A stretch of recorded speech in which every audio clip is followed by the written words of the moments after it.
Welcome back to another episode of Estate Planning Nightmares and How to Avoid Them. I'm Jon Braddock, the founder of the Legacy Vault by My Life and Wishes, and the author of the Amazon bestseller, Click Here When I Die. Every week, we talk with some of the brightest estate planning attorneys in the country about real stories, real mistakes, and practical steps families can take today to avoid tomorrow's legal and emotional nightmares. Today's guest has one of the most unique backgrounds we've ever had on the show.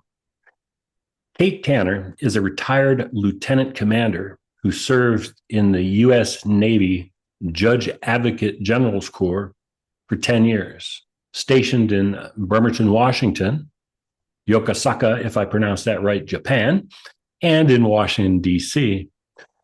Now, she prosecuted crimes under the Uniform Code of Military Justice and went on to advise military commanders on everything from ethics and religious accommodations to sexual assault investigations and administrative separations. Boom.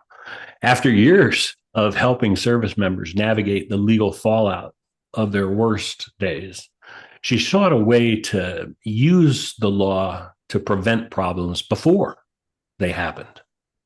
By starting Tanner Life and Estate Planning, Kate lives her passion daily by helping people and families and queer families make critical legal and financial decisions that prioritize protection and peace of mind. She believes that estate planning is for everybody and works in Kitsap County, Washington, to help clients make informed decisions with confidence and, most importantly, clarity. When not with her clients, you will find her digging and planting with the master gardeners of Kitsap County, skating with her teammates at Rat City Roller Derby, and knitting buried under blankets on her couch with her husband, Patrick, and their 3 rescue cats. Willow, this next one I love, Ruth Bader Ginsper, and Nannerpuss. Kate, my friend, welcome to the show. Thank you so much for having me, Jon. It's such a pleasure to be here and to talk to you today. And which one was that just climbed over your back? That's Willow. That's You Willow. might see Ruth has parked herself in a box on the floor of my office, which as one of it was one of the folks over at Interactive Legal who was helping onboard me for drafting software for my business and saw Ruth pop up behind me and in her thick Mississippi drawl said, "Oh my God, that's a lot of cat." In fact, a lot of cat. It's awesome. Well, I'm a pet lover and have had dogs through the years, only cats now. So for our listeners, you can't see, but the cats are adorable. And for our viewers, I hope you like cats. Because there will be some. You bet. Well, hey, Kate, you had what many people would consider a dream legal career in the Navy. What originally inspired you to become an attorney in the first place? Oh, that's a great question. I originally I would say a very impressionable young college student at University of California, San Diego. I heard this guy named Rob Bell speak. Oh no, was it Rob Bell? No, it was oh my gosh, I'm blanking on the name, but I heard someone speak that was doing a lot of work actually with trafficking victims and a lot of work with advocating for basically protections and reforms regarding human trafficking around the world, and did a lot of that work myself on campus, raising awareness about human trafficking. And when I asked this guy who had come to speak, I was like, hey, what if I was going to have to go to grad school for something or do something, what is the most useful thing that I could go and do and pursue? And he's like, honestly, a legal degree. He's like, there's not going to be a lot of things that you're going to have doors close with that. It makes you a Swiss Army knife for a lot of reasons, and I didn't really understand the advice at the time, but I just bought an LSAT book the next day and off I went. Um, but then when I got to law school, I really started understanding that. I was doing some work with our child advocacy center that was at the University of San Diego, where I went to law school, and did a lot of policy work there with them, and was in classes with some of the folks that run that center, which do fabulous work, and found that for me, it was hitting that work with child advocacy, human trafficking, domestic violence. It was hitting a little close to home. So I didn't feel like it was something I could maybe pursue long term, but it did really solidify my desire to be in public service. And it was in watching some of the Navy JAGs and Marine JAGs that were in the area come to our law school, and they would give kind of the here's the cool spiel about being in the military and being an attorney at the same time. But it was actually really looking, especially at the Navy JAG Corps, which was like my top choice. The idea to be able to change up what I did every couple of years, potentially change where I live every couple of years, and really getting to be a part of an organization that does serve that big higher purpose, that you're part of something much, much bigger than yourself. That was really appealing. So it took a little bit to get in the door, but I'm persuasive once people start talking to me. No, it's awesome. I always love to, find out how people get in. And I love the analogy, a Swiss Army knife, because yeah, I mean, there's so many different practice areas within law, but when you go to law school originally, some people might be totally focused, I want to be criminal prosecution. I just want to be a corporate lawyer. But yeah, there's so many different avenues you can go. So that's really, really cool. So, all right. So Navy JAG Corps. All right. You've probably never heard anyone say this, but it makes me think of the movie A Few Good Men with Tom Cruise and Jack Nicholson. Mind blowing. Recruiting tools there ever was. Although, good Lord, if I ever had Lieutenant Kathy working for me, I would have slapped him upside the head. I don't know how Debbie Moore said it, did it. Absolutely. Oh, sorry. Yeah. Husband. My love. Sorry. Oh. It's thank you, my darling. Hey, look at that. There's a first. We've never had a spouse bring flowers. It's a good one, that. That's awesome. That's awesome. Well, so, you're an attorney, so we have to take a sidebar now. What's the occasion? Oh, it's my birthday today. Today's your birthday. It is actually, yeah. Oh, happy birthday. I did not know that. That is awesome. I appreciate it. Thank you. Great. Yes. Few Good Men, one of our best recruiting tools. I would say I had actually, what's funny is an attorney that was one of my mentors starting out when I was a very baby JAG, like fresh out of law school, fresh to the Navy, barely in for, I would have say like 4 months. I went and worked in Silverdale, Washington, here, just like around the corner from where I live now. And our civilian attorney, who was kind of like the big civilian legal bubba for for like legal assistance for service members in the area, he was also a reserve Navy JAG captain. His name was Dan Jones. And he always said that A Few Good Men came out the year that he joined the JAG Corps. So like a bunch of them all had the poster up in their offices, which I found hilarious. But man, like he was such an inspiration to me because of the way that he interacted with clients. It didn't matter if he was talking to an admiral or like the freshest seaman out of boot camp. He treated every client with like such compassion and genuine interest and humor.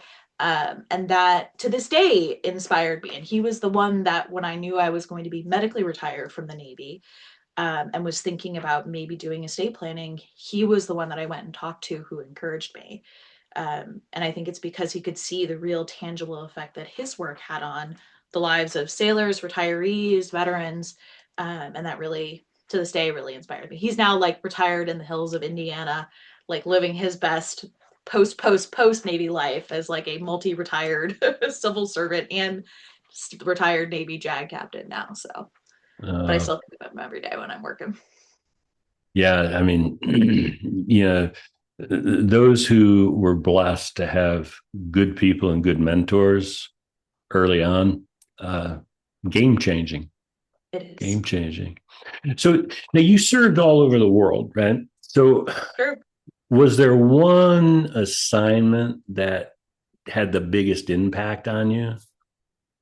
Man, that's a great question. I would think, oh man, it's funny because there's a story from Japan which I will tell because it's still one of my like really proud moments as an attorney. I would say that in terms of the work I did when I was in Washington, D.C., I worked for the Chief of Naval Personnel, which is basically the Navy's chief HR officer, if you can think of it, in charge of all of the personnel policy and a lot of the personnel decisions for the Navy, oversees the way that we promote officers and senior enlisted folks. Um, I mean, unfortunately, one of the first chief of naval personnel I worked for has been since convicted of bribery. He maybe should have read the ethics memos me and the team wrote. I don't know. but Oh my gosh. true story. But story for a different time. but I would say that work was the most deeply impactful to me because it was, I mean, I helped rewrite fraternization policy. I was working on pioneering our office's response and policies surrounding how we do religious accommodations for folks requesting everything from I want to be able to wear a hijab in uniform to I'm a Norse pagan and I want to grow a beard. Um, so that was really fascinating work, seeing really the nitty gritty of how we do like merit-based promotions in like a like with based on statute, right? It's a wild thing that we do, to watch senior military leaders make decisions about, hey, we have a young officer who has a DUI. Do they get to promote? Should they stay in the Navy? Do we really believe in zero defect mentality anymore? So that was really fascinating and really powerful work. I will say my favorite job I got to have was I was the legal advisor to the submarine group commander that was here in Washington. I worked for actually four of them. It was, I'd call it COVID catch up. They had to like get them all back on track on their normal progression. But I worked for a lot of very interesting, like senior submarine leadership, which was fascinating. But I will say, back to Japan, I worked in, it's called Yokosuka, Japan. It's about an hour south of Tokyo. Um, Later on, for about the first 3 quarters of my time there, I was a prosecutor. And then I moved over to become a department head, supervising some of the young, like new attorneys, new JAGs, and giving legal advice to commands in the area that didn't have their own JAG assigned to them, as some commands do. And I was working with the Navy Information Operations Center that's in Yokosuka, and it's a bunch of these guys that are like they do all kind of like signals intelligence work, and they're like all of like the cyber guys. They do really cool stuff that like who knows, I was never cleared for any of it. They would have to like call around the office saying unclear, and it just kept made me thinking of Game of Thrones and the bell, and they're saying unclean, and I would always joke with them. But there was a new commanding officer who had come in, fresh from a tour on in DC, so very kind of like, and he was a Navy O5 commander, so kind of like that, right, that mid to senior level leadership in the Navy. Um, and he had a sailor that I still feel for him. He was kind of mid level rank wise, enlisted guy that had his wife basically dear John him, and say she Mm. was leaving, and he got very drunk, and I don't think he drove to base, but it was definitely that he called the command saying that he couldn't come. He was on duty. He was supposed to be on duty and he couldn't come because of how intoxicated he was, because he had been drinking all night long, and that he was not in a good way. So drinking, and especially like anything even close to a DUI, because the threshold in Japan, unlike here in the States, is 0.03 for your BAC. So it's like you could have a beer and like pop if you got pulled over, right? So it took, Wow. and it takes, they take it very seriously over there because, you know, host nation relations, etc. Um, and so the new CO brought me in. We're going to talk about the case, and he, like, you could tell he was just like hot under the collar, like ready to mete out some justice about like preserving host nation relations and like good order and discipline and the whole thing through captain's mast, which is the process we have in the Navy to deal with minor offenses. So I remember speaking with the commanding officer and explaining to him, like, hey, here's the deal. Um, you have a sailor that's very clearly in distress who called the command and was very honest and forthcoming about basically committing an offense under the UCMJ, being too drunk for duty, right? Is that the type of behavior that you want to punish or incentivize?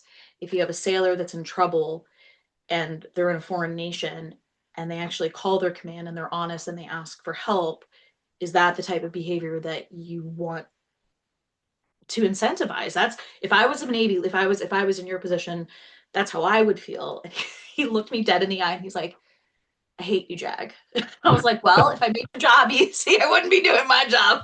I was like, that's why they pay you the medium bucks, not me. I get paid the small bucks. But I still feel really connected to that and very proud of that moment, because that is what I've always tried to do as an attorney is, right, it's not the black letter of the law, it's not the books, it's not the rules, it's not like using justice, like using the legal system as like a weapon of justice and everything, but it can be restorative, it can be used in a way that really like can be powerfully used to take care of people. And I find that through line now in my work especially, which makes me really excited. I'm excited to go to work today, like every day now. It's fantastic. I mean, I was mostly in the Navy. It can be rough though. Yeah, I can imagine, I mean, if you're thinking about being an attorney and stuff, and it's like, oh, I want to be a prosecutor, and all that kind of stuff. But yeah, I have to imagine that, beyond the amount of preparation you have to do for every case and think through every possible scenario. And these things can take weeks, months, however long you're going through them, that, I mean, burnout must, come quickly. So you mentioned that you medically retired. And so was it your conversation with your mentor when because you had a choice if you're gonna leave, right? Yeah. The service, you could certainly call, Morgan and Morgan or yeah, any of those huge firms and, you know, still prosecute and try and Yep. do that kind of stuff. So what was that moment or that shift where you said, you know what? It's about family, it's about planning, it's about legacy. I love this question because it touches a couple things, which is uh, I'm very fortunate with the medical retirement that I have. It's two things. One, it's I'm very lucky that I have chronic conditions, not terminal conditions, which I'm very grateful for every day. And then I'm also in a position, especially my husband works for the shipyard here locally, that I could take some real time off to recover from some of the burnout that you spoke of, because that's real. And you don't get away with working, I would say, any number of years doing any kind of work related to criminal investigations, kind of no matter which side of the ball you're on it. Um, without it like without it affecting you. Some people are better at processing that than others. I'm a bit of a sensitive soul. But when I left, I was really struggling with, do I even want to be an attorney? And then once I kind of settled into like, yeah, I want to be an attorney. Do I want to go work I would have loved to have been like in-house counsel for the University of Washington or something like that. But it would have meant pretty much dealing with a really similar plethora of issues that I was dealing with on active duty, sexual assault and sexual harassment investigations, ethics complaints. It would have been a bunch of the stuff that I'm incredibly good at. But it was not, it was still just getting to be on the end of the punitive side of the law, and dealing with bad days and bad choices and bad decisions. And I really had to do some critical thinking, also about like what work life would look like for me, so I could accommodate the disabilities that I have in a way that would be sustainable. And I kept coming back to estate planning and thinking about, my mom recently. Oh, I mean, it was probably what, 4 years ago now? About 4 years ago now. She met the love of her life late in life, and got married, and I got to be their officiant. And it was in watching her kind of navigate the conversation with her partner of like, hey, we met late in life. What does life look like for us now? What's the legacy that we want to leave? What is what does care look like? What does our life look like? My mom and I talk a lot about what happened when her mom passed away during COVID, and she was, um, alone in a nursing home for a very large chunk of that, right? And then when her father passed away, he had Alzheimer's, um, and we never really got to see what his will was, even to this day. Um, and so I'm like, I don't know. I think probably his wife, my grandmother, like his second wife, again, blended families. Um, I adore her. She's one of my favorite people in this world, but I still don't have clarity on that. And that kind of like gets under your craw. And I was like, man, there's such a missed opportunity for communication and connection in families. Because I think there's so much hesitancy to talk about dying and money, and taxes and all of and like what happens if somebody else needs to wipe my butt, and how do we how and I also, this is getting into me being a little bit preachy, but I'm going to do it anyways. I don't know, I really don't believe that we do elder care, and I definitely don't think that we respect our elders in the United States, and in like Western society the way I think that they really should be revered. I think that there's such a place for folks that are aging to be treated with such dignity and respect, and so their stories can be preserved, so their lessons can be preserved. And that was one of the things I was the most excited to do with this work, was get a chance to help families preserve those stories, right? I mean, for crying out loud, my grandmother, my mom's mom, her folks came over and emigrated from Italy. And I still, like, God, do I wish I had videos or audio of my grandmother, my nonna, telling stories of her dad passing through Ellis Island only to get his like suitcases stolen on the dock as soon as he stepped foot, and then like going to this shelter for new immigrants in the 1910s in New York City, only to like hear and connect with like a cousin of his, right? Like just like these crazy stories that I feel like get lost to the time unless we're really purposeful about preserving them. Yeah, absolutely. So many people don't think about it, and as you and I both know, less than 50% of, our adult population even has will Yeah. in place. I think it's 69% is the last statistic I saw. Yeah, it's insane. And, you know, when people ask me, well, yeah, I know I should do it and blah, blah, blah.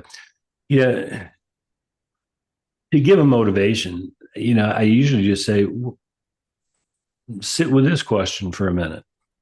What do you want the experience to be like for your family after you die? Is that the legacy you want to leave? Sending them through probate, family disagreements, because family isn't going to all agree on the same thing, having turmoil, Yeah. the amount of time that it takes, the expense. Is that your legacy? It's not the legacy I want to leave. Right? Absolutely. No, And I think that that's so salient. And even I would say a step before that too is guardianship proceedings, right? you Like, bet. who do you want making those medical decisions for you about your quality of life and care? And is it like, because I was like, I'll tell you, the state's got a plan for you, whatever state you're living in. It might not be the plan you want. And so I always like to remind clients of that. And I feel, but I think to your point and your question, I think that that is really powerful, especially for the folks that walk in with the attitude of, I'll be dead, so what does it matter? And I'm like, and I would say that any single person and any person I've talked to as I've kind of gone in the community and done some like community education events and some presentations, any single person that has ever had to deal with a loved one dying and had anything to do with touching that probate process wants nothing to do with it for a 10-foot pole. And so get real hot about getting their plans done, which I love. I love that. And they're usually spreading the gospel better than I ever could. Yeah, I don't say this out loud, but when someone says to me, "Well, I'll be gone. What do I care? They'll figure it out." My brain, I just and I apply the filter, and I don't usually apply many filters, but it's like I just want to say, selfish much? Yeah. Yeah. And I think, and then especially when you get to turn that and frame it as a what an incredible gift to leave, that your family doesn't have to think or worry about a thing because you've been so crystal clear in what your wishes and desires and plan are. Like, Yeah. what a gift to give to people. And like you So say, even before death, because who's gonna speak for you when you don't have a voice, but you're still here. yeah. Um, that's important. As a good friend of mine always says, very few of us are fortunate enough just to die. Yeah, He said most of it's us will true. slowly fade away through dementia or, God forbid, Alzheimer's or an illness.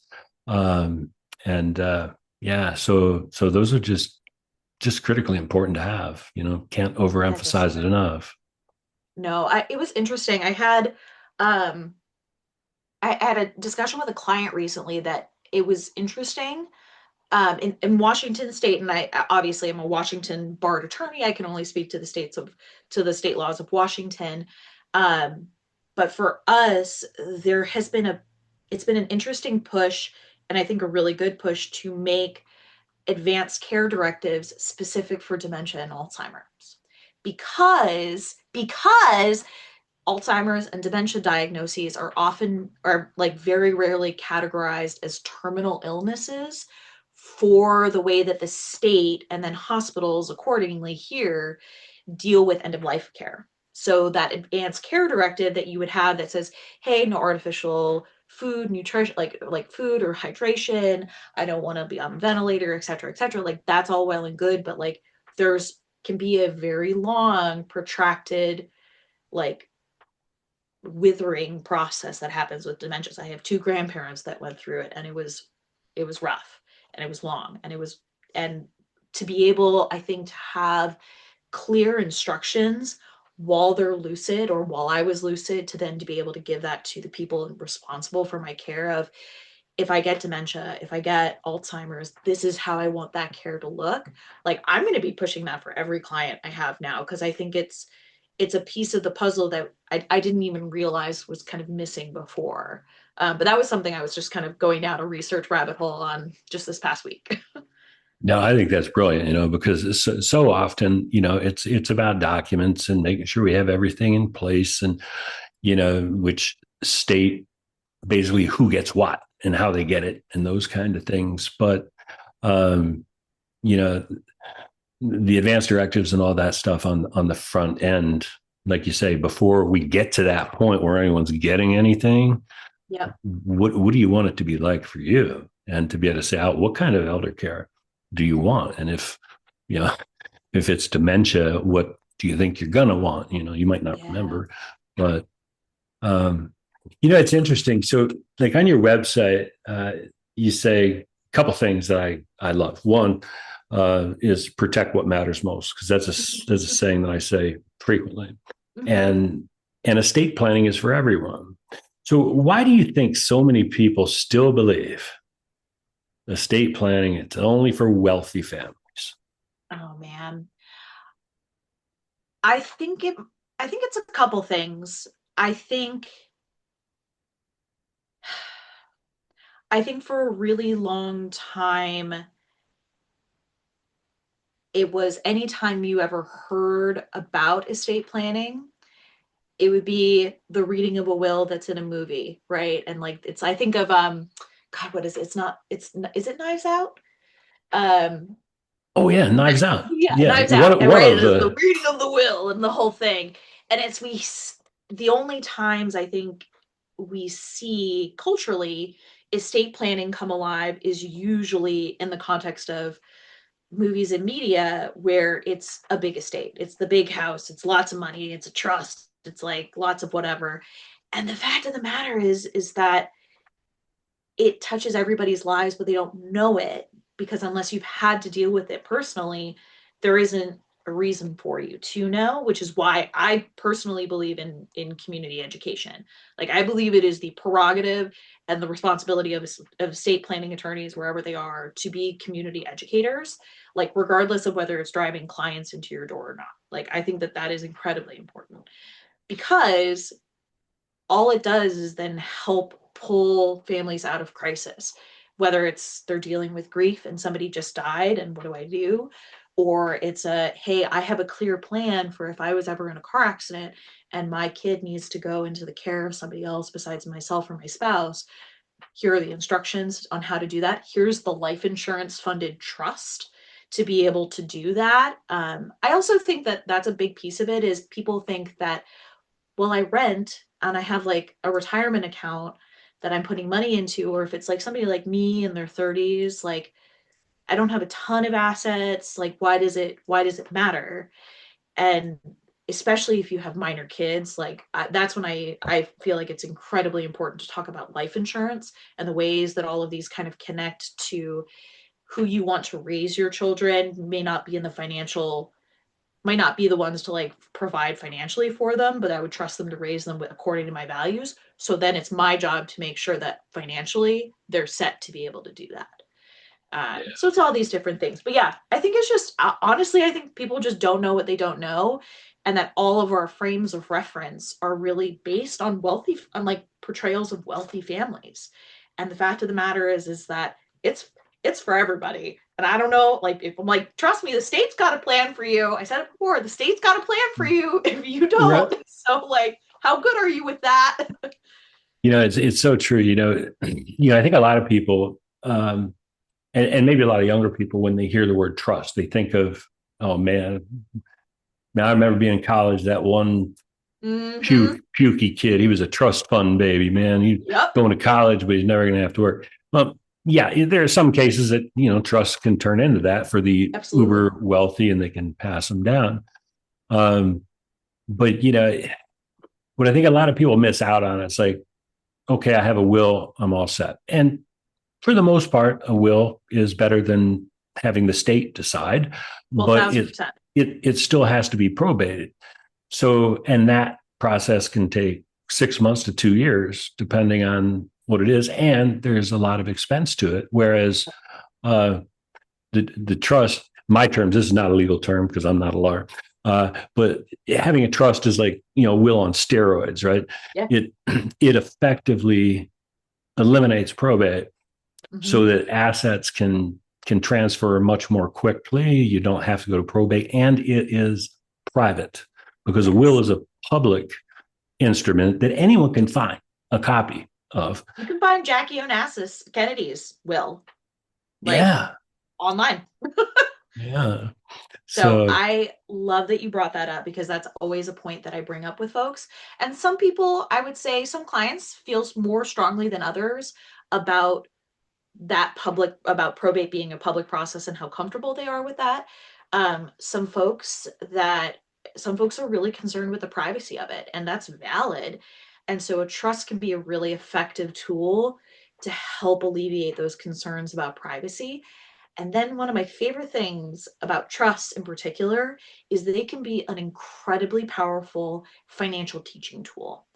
Because if you have an attorney that can draft them in a way that allows, especially if it's like a minor child that's coming into an adulthood, maybe they become a co-trustee and you can have them be in charge of helping manage maybe where some of those financial assets in the trust go to help teach them about what does investing look like, what's an ETF, what's a qualified retirement account, like what are all of these different tools to help them teach in a way that's structured and doesn't hand them, $100,000, $1 million when they turn 21 and then congratulations. Like if somebody handed me, I swear to goodness, if someone handed me $1 million when I was 21, I was an absolute dummy when I was that age. Like I would have burned through it like great. And I've watched it happen to family friends of exactly that. Three brothers all got, and like they're all kind of my mom's age. Three brothers all got $1 million when they turned 21 and they are all bankrupt now. Right. Mm-hmm. And it's just like, I think, but to that point, it can be this really powerful way to educate and kind of slow drip responsibility so that it can teach and train the next generation. And like what a legacy to leave, right?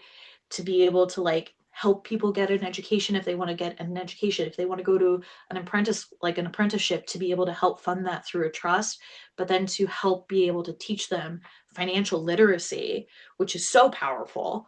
And like so I'm a big fan of using trusts in a way that can help educate folks, and provide like care where it needs to provide care. Like there's so many cool things that you can do with it. And I think people think it's really out of reach. And my Yeah, goal is to help. financial literacy is like a huge problem. Oh, In this country, I had a guest on my podcast a month or maybe 2 months ago, and he's on this huge mission to get financial literacy out there because you know good. what, they certainly don't teach you any of that in school, Not and anymore. the government should be teaching that, but quite frankly, I don't think our government wants us to be financially literate because otherwise, we might not need them as much. So, but not to get political, but I want to pivot. Um, so one thing that makes your practice unique is that you have a focus on also serving queer families.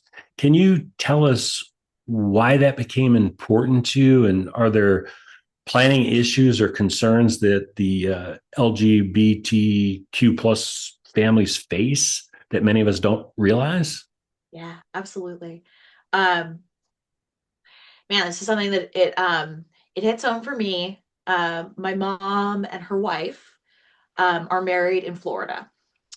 Um, which hurricanes aside, is I would say, tumultuous political environment down in Florida, especially for the queer community. Um, and especially with comments that Supreme Court justices have made in the past about potentially going back, and reversing some decisions with regards to gay marriage. Um, I think there is rightly so a lot of fear, concern, and trepidation in queer communities across the United States. I'm bisexual, so I'm part of the community. It took me a long time to kind of come out, and especially I'm in a straight. You saw my handsome husband. I'm in a very Your straight handsome passive husband brought relationship. some flowers in Brought for my your birthday. flowers. But I would say that it was my time in DC, when I was working under the under the first Trump administration, that decided to reverse course the first time on inclusion of transgender service members. And I have worked alongside trans service members. Um, and those are some resilient folks, man. And so I did the best I could in the position I had to create guidance and policy that could meet what the administration's stated goals were, regardless of whether or not I agreed with them, but in a way that would soften the impact to the folks most impacted by potentially losing their jobs because of the fact that they were trans and wanted to be able to transition and continue to serve. Um, and as a result of that, I became very passionate about wanting to give back to that community, and a community that has given me a lot of, and especially roller derby, I don't know if you know, is a very queer space. It's a very neurodivergent, very queer space. And that community has given a lot to me. So I offer sliding scale services for queer people and for queer families because I feel really strongly about their access to it, especially when we are talking in a political environment. And I hate to get political on your podcast, but it's those there is concerns about, like, for example, my mom's marriage basically being dissolved at the federal level. And there are so many tools within estate planning through powers of attorney, through trusts, through all of these really powerful estate planning documents that you can recreate and solidify the rights that are enshrined in marriage and kind of expected for marriage, but as a way to provide a stopgap and a backstop, really, for families that might be uncertain about what their future looks like, if their marriage to their longstanding spouse is going to still be valid 10 years from now. Okay, well, let's get a plan in place so that, knock on wood, if crazier things happen, that you have a plan in place that's going to make sure that it's your spouse and your beloved partner of years or months or whatever, trusted people making those decisions for you. Yeah, I feel really passionately about that work. I had a client recently talking about, especially um, doing the AIDS crisis and how many people were really dying during that time, and people that couldn't sit by the bedside of their partner as they died because they didn't have the rights because they weren't a spouse. I Um, remember, when when that was going on, and it's heart wrenching, right? And we've made so much forward progress, um, you know, through the years to where we are today, and um, good for you. I mean, what you're doing, I think, is very impactful for that community. I personally have many, many uh, good friends in the community. yeah.